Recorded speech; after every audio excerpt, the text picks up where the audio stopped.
Semillas para la vida. Especiales de Semana Santa. Te invito a descargar los videos del curso El Tríduo Pascual desde su liturgia, en los que con lujo de detalle explicamos desde un punto de vista litúrgico, bíblico y espiritual la misa vespertina en la Cena del Señor de Jueves Santo, la liturgia de la Pasión del Señor en Viernes Santo y la vigilia pascual en la Noche Santa. Descarga el curso completo o los videos individuales de cada uno de estos 3 temas. Visita nuestra tienda en línea en el sitio semillasparalavida.org. Un recurso imprescindible para todo católico que quiere vivir en plenitud el Tríduo Pascual y una excelente referencia para sacerdotes y equipos de animación litúrgica que trabajan en el proyecto celebrativo de las liturgias más importantes del año. Adentrados ya en la segunda década del siglo XXI, nos hemos acostumbrado a la forma de celebrar la Semana Santa. El Domingo de Ramos de la Pasión del Señor, el Domingo Sexto de Cuaresma, las ferias de Semana Santa de lunes a jueves, la misa crismal el jueves como último acto litúrgico de la Cuaresma, la misa vespertina en la Cena del Señor el Jueves Santo y que marca el inicio del Tríduo Pascual, la liturgia de las horas y la celebración de la liturgia de la Pasión del Señor el Viernes Santo, la liturgia de las horas el Sábado Santo por la mañana, y la gran celebración de la vigilia pascual en la Noche Santa, además de devociones locales en distintos países, como el rezo del Santo Vía Crucis el viernes. Para muchos de nosotros, esta es la única forma que conocemos de celebrar la Semana Mayor en el rito romano, y es que así se ha celebrado desde 1956, hace ya 68 años. Fue en la Pascua de ese año que entró en vigor el nuevo ordinario de la Semana Santa, instituido por el Papa Pío XII a finales del año anterior. Fue, por cierto, este cambio el que marcó de forma decidida la reforma litúrgica que desembocaría en la promulgación de la primera de las 4 constituciones del Concilio Vaticano II, la Sacrosanctum Concilium sobre la Sagrada Liturgia, el 4 de diciembre de 1963. Antes de esta reforma, las celebraciones del Tríduo Pascual a las que asistían nuestros padres y abuelos, llamadas entonces oficios, se celebraban por la mañana, incluso la vigilia pascual. Un cambio notorio tras esta reforma de 1956 es celebrar los ritos de forma preferible a las mismas horas que tuvieron lugar los misterios correspondientes. La última cena el jueves por la tarde, la muerte del Señor el viernes a las 3 y la resurrección a la medianoche entre el sábado y el domingo. Celebrar la vigilia pascual de la Noche Santa tras ponerse el sol por completo la noche del sábado, que ya no es sábado santo, es ya domingo litúrgicamente, fue uno de los cambios más importantes de la reforma introducida por Pío XII.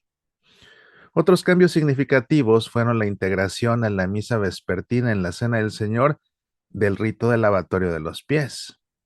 El sábado dejó de ser de gloria para llamarse ahora Sábado Santo en la sepultura, y el Santo Triduo pasó a ser el Triduo Pascual. Ahora se recomienda que en todas las iglesias se celebre la liturgia de las horas junto con el pueblo a lo largo del Triduo. Un cambio reciente, prescrito por el Papa Francisco en 2016, permite que en el lavatorio se puedan también lavar los pies a mujeres. Pero, ¿cómo inició todo? ¿De qué forma comenzaron a celebrar los primeros cristianos la pasión, muerte y resurrección del Señor? Comencemos con la vigilia pascual en la Noche Santa, que es el punto culminante de toda la Semana Santa. La Pascua judía es una festividad anual que siempre se celebra el día 14 del mes de Nisán, en el primer plenilunio del equinoccio de primavera.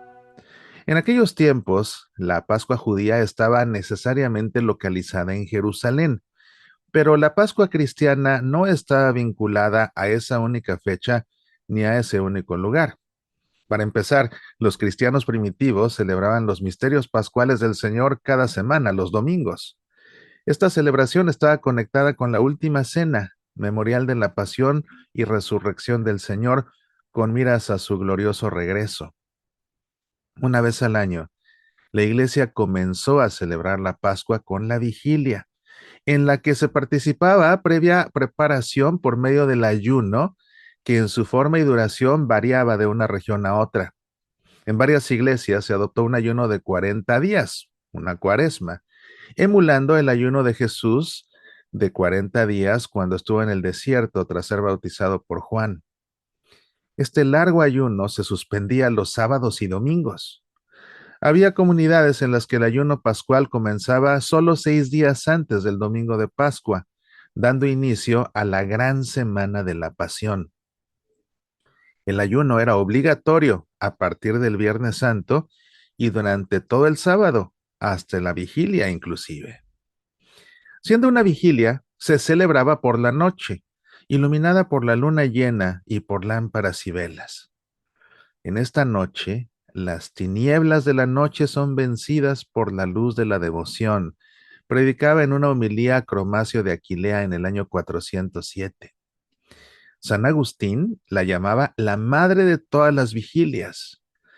Las homilías de estos tiempos suelen hacer referencia a las lámparas encendidas, citando aquel versículo del Salmo que a la fecha resuena en la vigilia al entonarse el pregón pascual, y la noche será luminosa como el día. Es probable que la iluminación de las lámparas estuviera acompañada de un rito, que luego se consolidó en una verdadera liturgia del lucernario con la bendición del fuego nuevo. Hacia finales del siglo IV, en Occidente se generalizó la costumbre de encender un gran cirio pascual acompañado por un pregón pascual en conexión con la pila bautismal. El mayor ejemplo es el Exultet, que seguimos pregonando hasta la fecha, atribuido a San Ambrosio de Milán, cantado por un diácono y que San Agustín relata con emoción en la Ciudad de Dios la vez que le tocó a él cantarlo al lado del cirio pascual. La celebración podía ser introducida por un prefacio pascual. La vigilia pascual incluía lecturas del Antiguo Testamento, la creación en el Génesis, el Cordero Pascual en el Éxodo, la salida de Egipto también en el Éxodo, el sacrificio de Isaac del Génesis, el cántico de Moisés del Deuteronomio y los huesos secos del profeta Ezequiel. Del Nuevo Testamento se leía que Cristo es nuestra Pascua, de la primera carta de Pablo a los Corintios y una de las perícopas de la resurrección de los Evangelios. La homilía se predicaba antes de las lecturas, después de ellas o en ambos momentos. Después de la homilía se celebraban los bautismos. Tertuliano afirmaba que la Pascua ofrece el día más solemne para el bautismo, porque en ese día se cumplió la pasión del Señor en la cual somos bautizados. Debido a que el bautismo se administraba por inmersión en una pileta, se impartía principalmente a adultos. Se llevaba a cabo en un edificio adyacente a la iglesia, situado cerca de la entrada, el baptisterio. En la tradición apostólica de Hipólito, encontramos la descripción más antigua de los ritos bautismales que disponían que los candidatos se debían bañar el jueves santo, ayunar el viernes y reunirse con el obispo el sábado orando de rodillas. Pasaban toda la noche, del sábado al domingo, en vigilia, escuchando lecturas e instrucciones sobre la vida cristiana. Al canto del gallo, ya en la madrugada del domingo, los candidatos eran llevados al baptisterio, donde eran sumergidos en la piscina para ser bautizados. Eran revestidos de blanco y todavía en el baptisterio se llevaba a cabo con ellos el rito del lavatorio de los pies, acompañado de la lectura de la perícopa correspondiente en el Evangelio según San Juan. Ya como neófitos, pasaban a la iglesia en procesión, uniéndose por primera vez a la asamblea de los demás fieles que los acogían con alegría. La celebración continuaba con la Eucaristía. Con esa vigilia pascual comenzaba el tiempo de la santa alegría de los 50 días hasta Pentecostés, considerado el Gran Domingo, que se había extendido por 7 semanas y era prefigurado en el Antiguo Testamento por la fiesta de las semanas. En otras palabras, el tiempo pascual que se extiende durante 50 días, 7 veces 7 días, culmina en Pentecostés, que no es solo el último día, sino el conjunto de los 50 días. Toda la vigilia pascual tenía una fuerte connotación escatológica, descrita bellamente por San Jerónimo en su comentario al Evangelio según San Mateo. Hay una tradición judía, dice, según la cual el Mesías vendrá en medio de la noche, a semejanza del tiempo en Egipto, cuando se celebró la Pascua y vino el exterminador, y el Señor pasó por encima de las casas, y los dinteles de nuestras frentes fueron consagrados con la sangre del Cordero.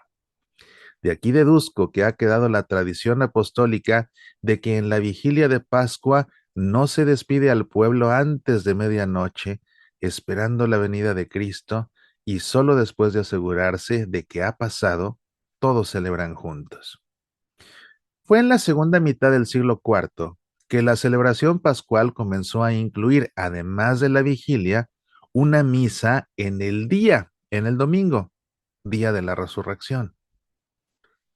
La celebración de la vigilia pascual nos permite captar la esencia de esta fiesta, un rito de paso en el que se traspasa la frontera entre la muerte y la vida.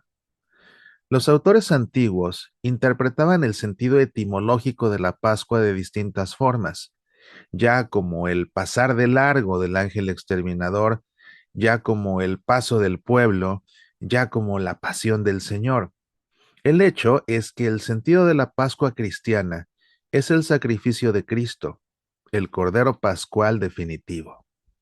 El deseo de profundizar en los eventos de la Pasión llevó a la extensión de la celebración litúrgica, desdoblándose en un tríptico de 3 días: el Triduo Santo, del Viernes Santo, la muerte en la cruz, al Sábado Santo, el reposo de Jesús en el sepulcro y su descenso a los infiernos, y la vigilia en la noche pascual hasta el domingo de Pascua. Orígenes describía el triduo así: el primer día es para nosotros el de la pasión del Salvador. El segundo es aquel en que descendió a los infiernos, y el tercero es el día de la resurrección. La liturgia pascual en Jerusalén dio lugar a la representación cronológica de la pasión. Después de que el emperador Constantino exaltara en el siglo IV los lugares de la crucifixión y sepultura de Jesús, erigiendo sobre ellos la magnífica Basílica del Santo Sepulcro. Este edificio único comprendía el Martirium, el lugar de la cruz, el Anastasis, el Santo Sepulcro, un atrio y un baptisterio. Es así que en Jerusalén nace la procesión de las palmas el domingo anterior a la Pascua. El pueblo, junto con el obispo, se reunía en el Monte de los Olivos para escuchar el Evangelio que describe la entrada de Jesús en Jerusalén. De ahí, todos en procesión descendían a la ciudad entre himnos y salmos. Las celebraciones de esa semana se centraban en el tema de la pasión. El Jueves Santo, llamado Cena Domini, conmemoraba la institución de la Eucaristía y se administraba el sacramento de la reconciliación y la consagración de los santos óleos. Fue en el siglo VI que, después de la misa, comenzó a realizarse el lavatorio de los pies a 12 pobres por parte del obispo. El Viernes Santo se llevaba a cabo un servicio de lecturas, cantos y oraciones. En Jerusalén se veneraba y besaba una reliquia de la Santa Cruz, rito que pronto se extendió por muchas iglesias de Oriente y Occidente, para lo cual se comenzaron a difundir las reliquias de la cruz. El Viernes Santo concluía con la misa de los presantificados, es decir, con la comunión de las sagradas especies que se habían consagrado el día anterior. El Sábado Santo ha sido siempre un día en el cual no se celebra la Eucaristía. Solo después del atardecer comenzaba la gran vigilia pascual y por el día la misa en el domingo de resurrección. La Semana Santa es la más importante del año para nosotros los católicos. Los últimos días de la Cuaresma, a partir del Domingo de Ramos, nos preparan de forma definitiva para la celebración del misterio de redención a lo largo del Tríodo Pascual. El Tríodo no está formado por 3 celebraciones, sino por una sola, desdoblada como un tríptico en 3 etapas. De ahí que la misa vespertina en la Cena del Señor el Jueves Santo no concluya con una bendición, pues ésta se impartirá al concluir la vigilia pascual en la Noche Santa. El Tríodo Pascual no es la preparación para la Pascua, es más bien la Pascua misma. Y es que, a fin de cuentas, no puede haber un sepulcro vacío en la vigilia pascual sin una cruz en la liturgia de la Pasión del Señor. Y no puede haber una cruz sin el cenáculo en la misa vespertina en la Cena del Señor. Y es que para que Cristo resucite en la vigilia pascual, debe antes morir el Viernes Santo. Y para poder morir por nosotros, debe llevarnos en comunión con Él a la cruz. Y así, no puede morir en la cruz sin antes instituir la Eucaristía el Jueves Santo, para poder estar en comunión nosotros con Él y Él con nosotros. Soy Mauricio Pérez. Estas son Semillas para la Vida.